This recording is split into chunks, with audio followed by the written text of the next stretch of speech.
La démarche de responsabilité sociétale est en fait implantée dans les gènes de l'entreprise.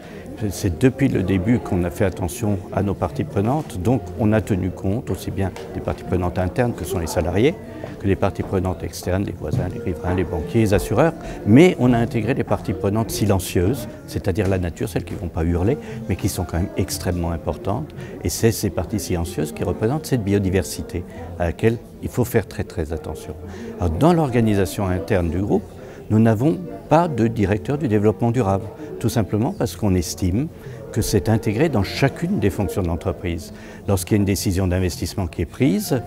elle devra intégrer la dimension sociale,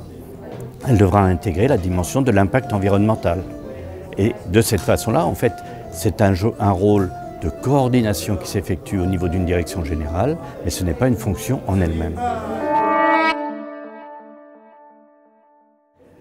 C'est un jeu de bonnes pratiques qui permet de mobiliser d'abord l'ensemble des acteurs en interne, c'est-à-dire le personnel, d'avoir du personnel qui est vraiment partie prenante, et ce personnel devient à ce moment-là force de proposition. Donc le progrès de l'entreprise, il va se faire par là.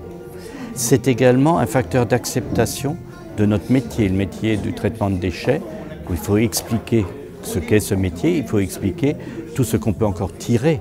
du déchet lorsqu'il arrive, matière ou énergie. Mais ça permet aussi d'éduquer pour que le déchet qui arrive chez nous soit déjà utilisé, le produit a été utilisé au mieux possible et que ce qui arrive soit dans une forme telle qu'on puisse justement faire cette dernière valorisation et de boucler la boucle et de revenir en fait à une écologie industrielle.